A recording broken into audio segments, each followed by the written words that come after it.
Local productions seen on Delta College Public Media are made possible with support from viewers like you. Thank you.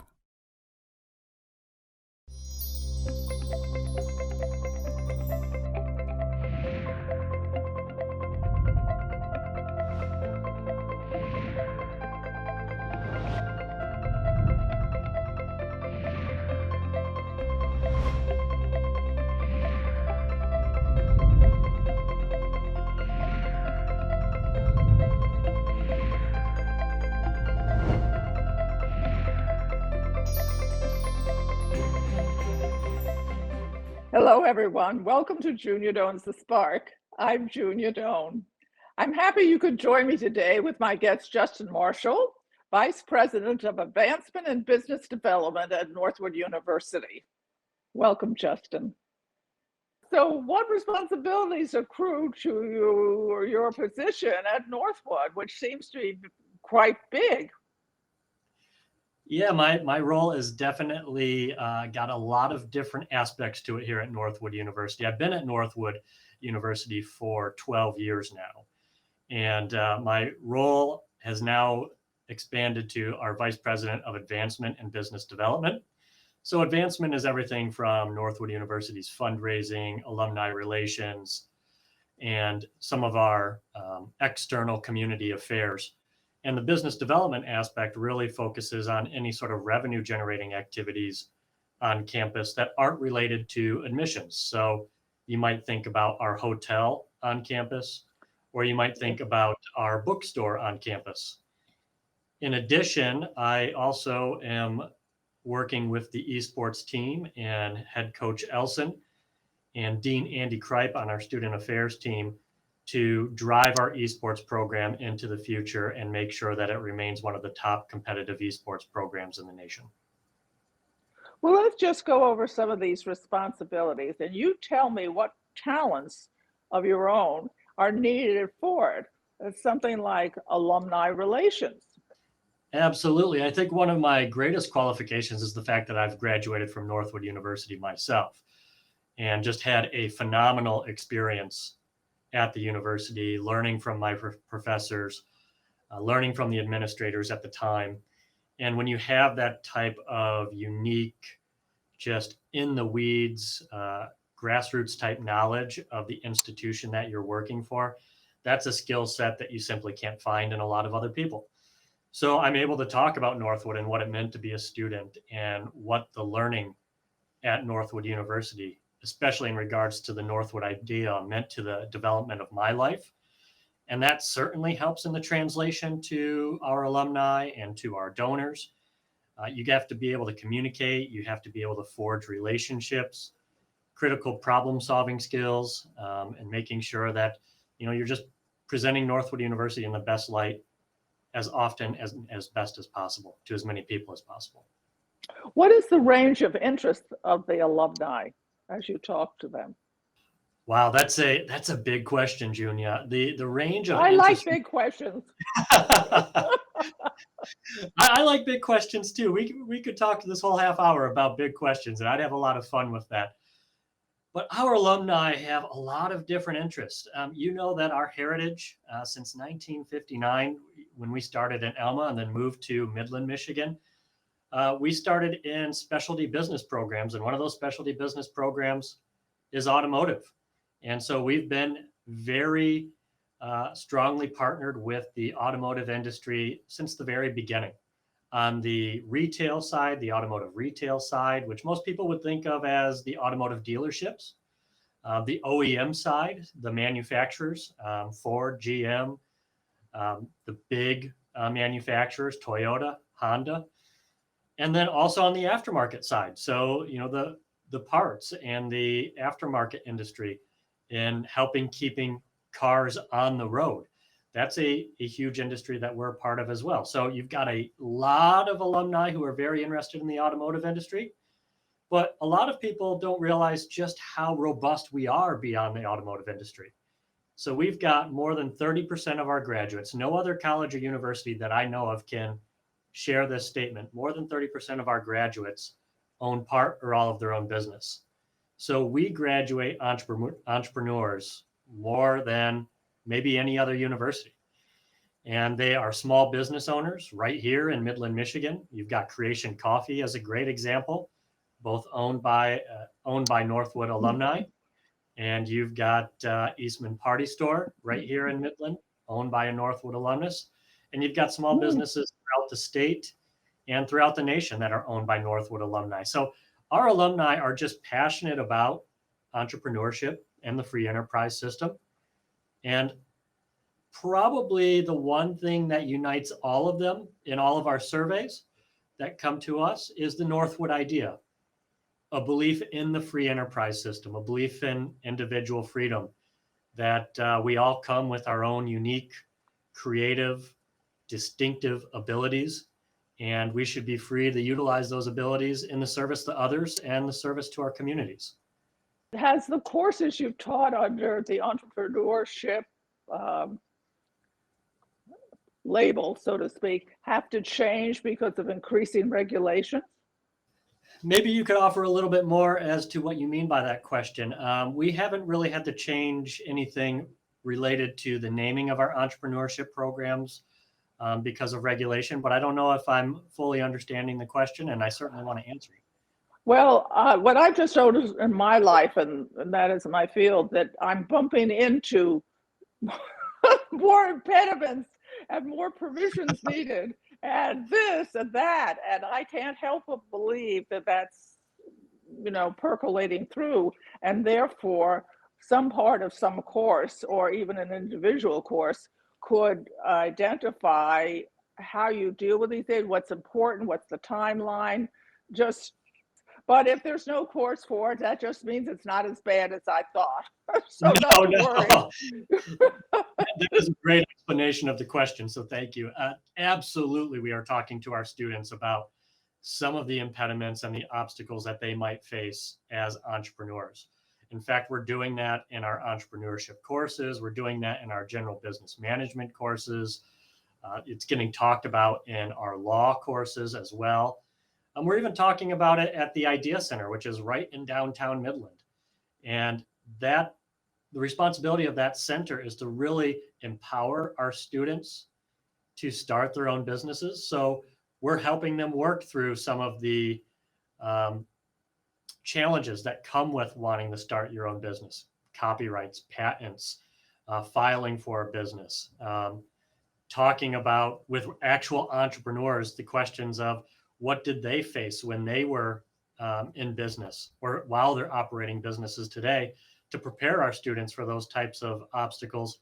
And so that when they leave Northwood University's halls and our academic centers, they're a little bit more well prepared to get that business off of the ground. So, we're doing that in our coursework. We're doing that through experts and residents. We're doing that through actual experiential learning through the Idea Center. So it's happening in many different ways on Northwood's campus. I think that's realistic. Got to live in your times. Right. Sometimes you got to get out from behind the book and you got to talk to real people who are actually doing the work. The book learning is important. The theory is important. But if you don't talk to someone who's actually, shed the blood and the tears of actually starting their own business, you're missing out on a whole important aspect of how to get your business afloat. One of the things that always occurred to me is if you were a young person or any person who wanted to start a business, it may not dawn on you. You may think money, sales, or whatever, but you might not think about whose permission do I have to get in order to do anything. And I'm sure the courses cover some of that, which makes them a great advantage for the participant. But so we have the automobile, we have entrepreneurship. Are there other areas that the Northwood specializes in? There are other areas that Northwood specializes in. And one of the most recent ones that potentially is of interest to you is our esports management program. We launched that in the fall of 2020. So it's a relatively new program for Northwood University, but it was the first program of its kind in the state of Michigan. So we were very early in identifying a market, just as we were early in identifying a market in the automotive and aftermarket and automotive related fields for this growing billion-dollar industry that a lot of people really aren't aware of. And along with our esports management program is also Northwood University's esports professional competitive varsity team. So would you take us from the beginning? What is esports?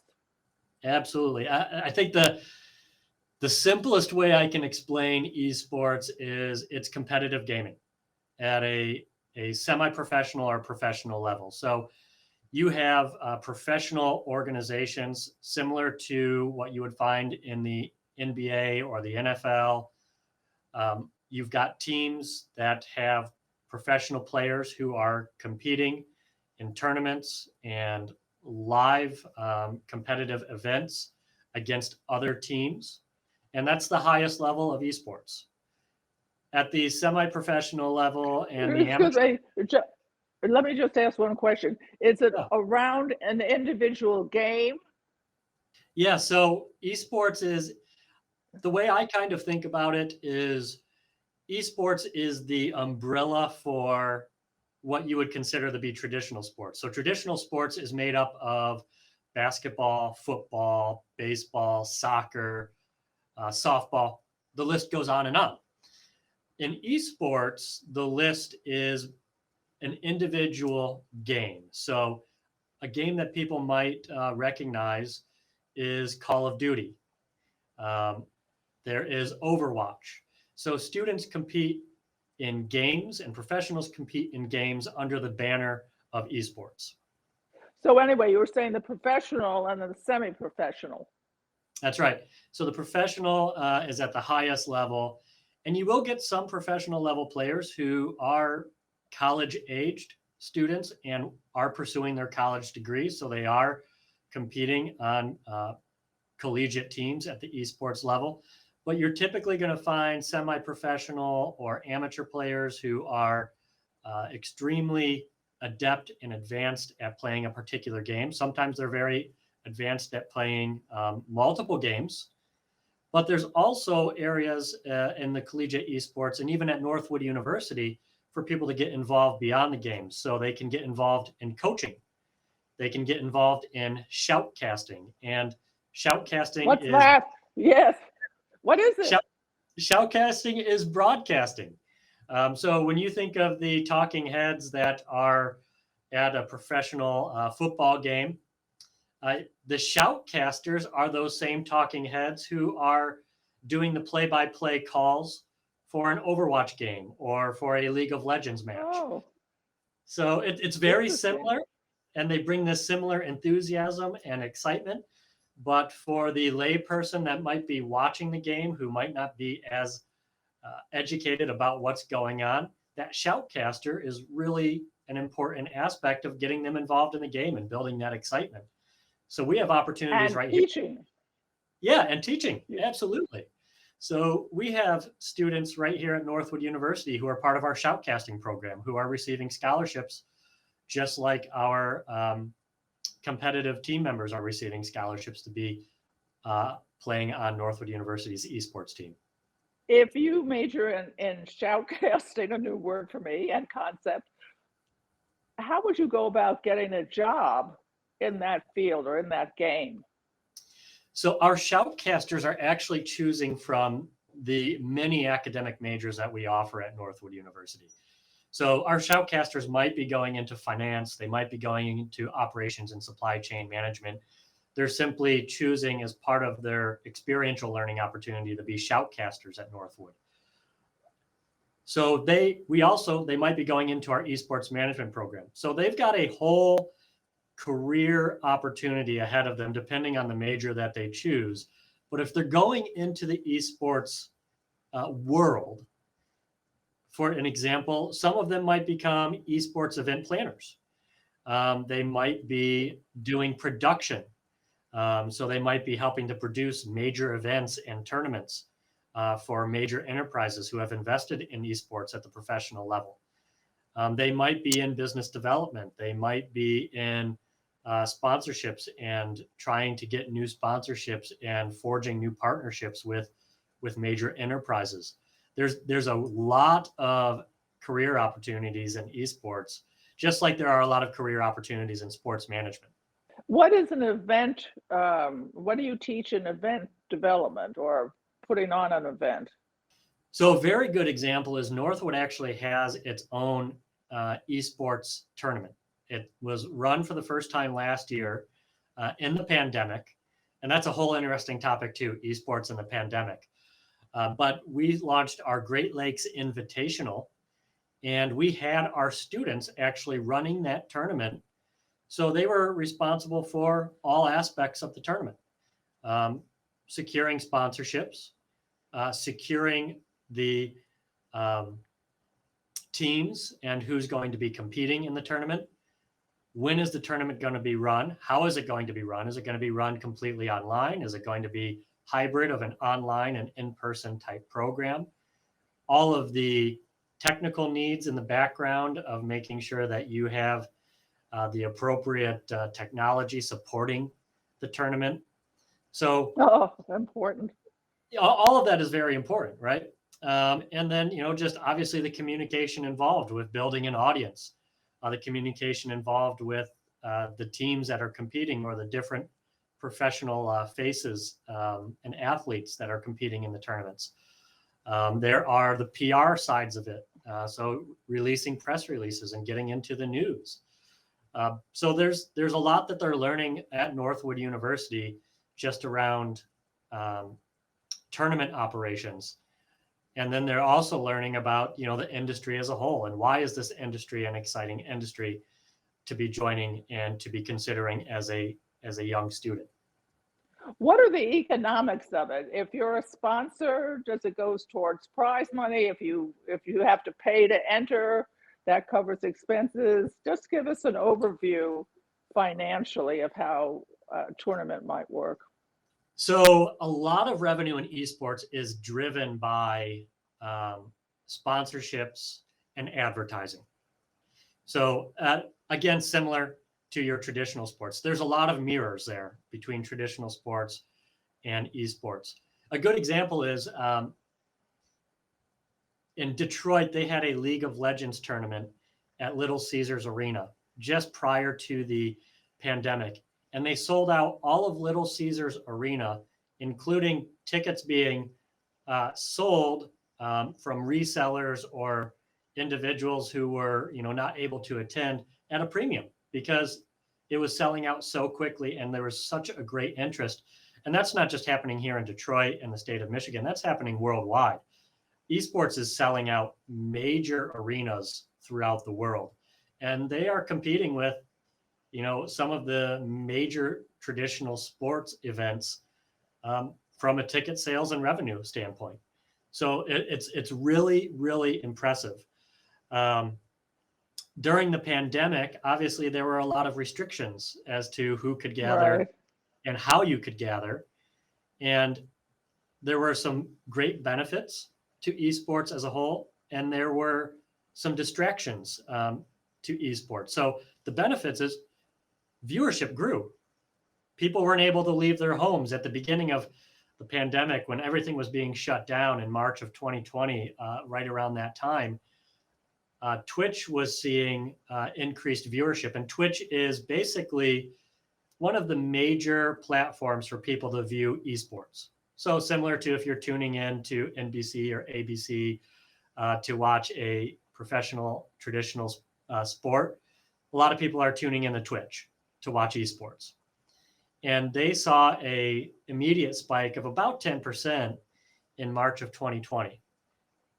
And that continued throughout the pandemic. Online engagement, online viewership continued to grow. What they lost out on was those big in-person events that drew a lot of sponsorship dollars and a lot of advertising dollars. And that stalled out the growth of those revenues a little bit throughout the pandemic. However, esports is here to stay. It's not going anywhere, Junia. It is continuing to grow as we come out of this pandemic, and it will continue to grow. And there are, a lot of estimates from a lot of really reputable firms that, like Deloitte, that show that esports is here to stay. What I still want to get a clarity in my mind. Just talk to me about how the revenue stream works for the players or for whoever benefits after costs. Yeah, so at Northwood University, I'll speak to us locally as I understand that one better. And then I could speak a little bit more generally to the larger tournaments, but I haven't run, the professional esports tournaments myself. But our Great Lakes Invitational, the main revenue source was advertising and was sponsorship. So that was covering the majority of our cost associated with running the event. And again, that were the technical costs of running the event, paying shoutcasters to shoutcast our event and provide the play-by-play analysis. It's providing the prize pool that's being offered at the Great Lakes Invitational to the winning teams. And then there are fees associated with each of the competing teams to join these tournaments, typically. So, the fees are usually a much smaller aspect of the revenue that we are deriving to cover the costs of the event.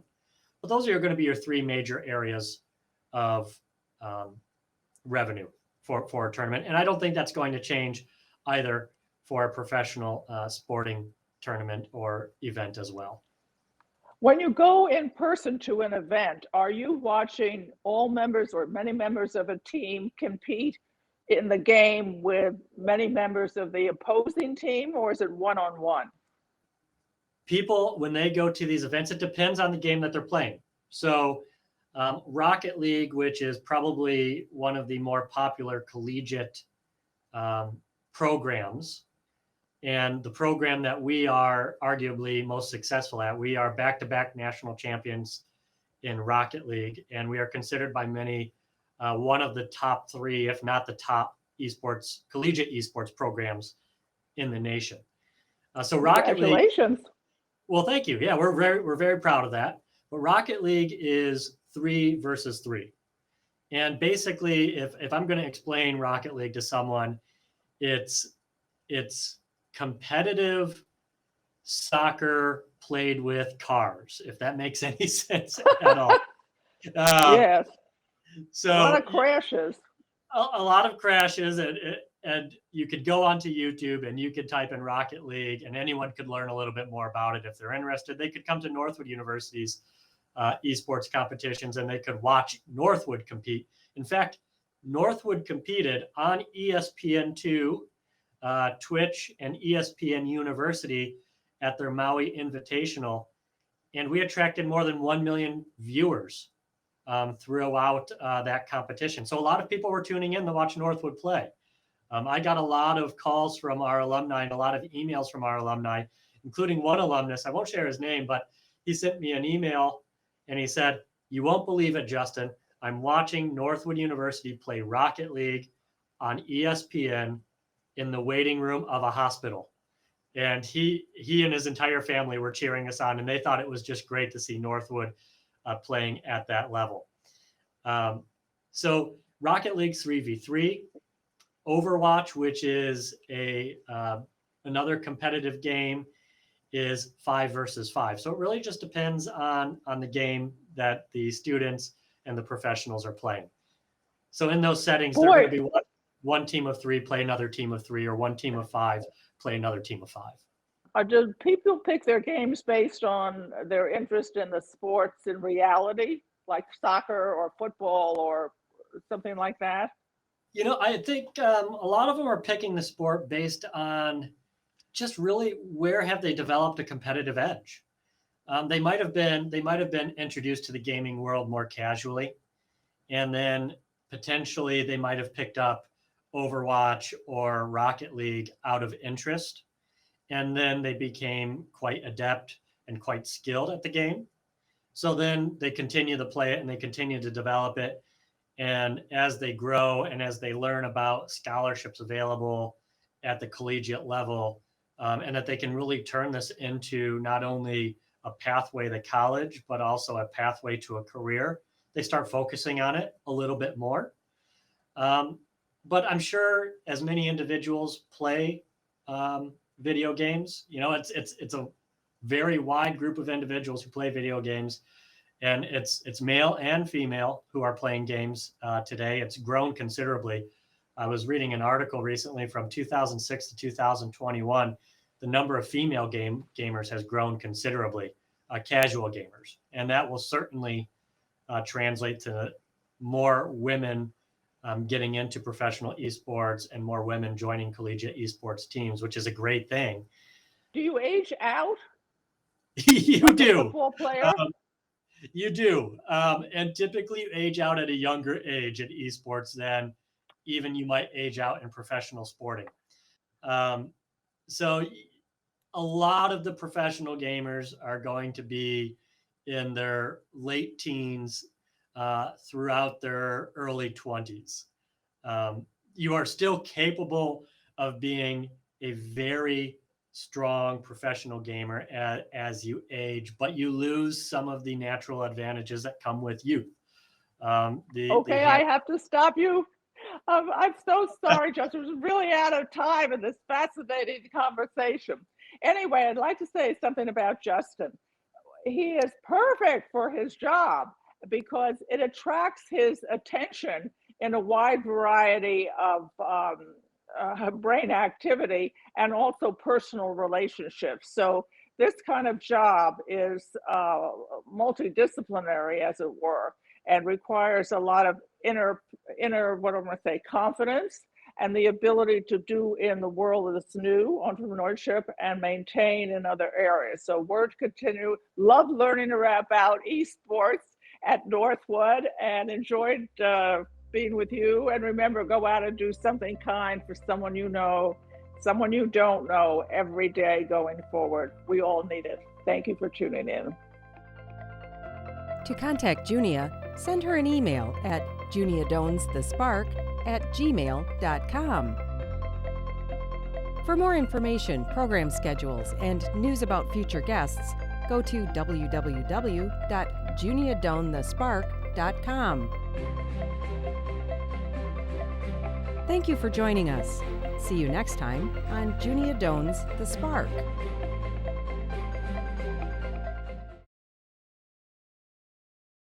Local productions seen on Delta College Public Media are made possible with support from viewers like you.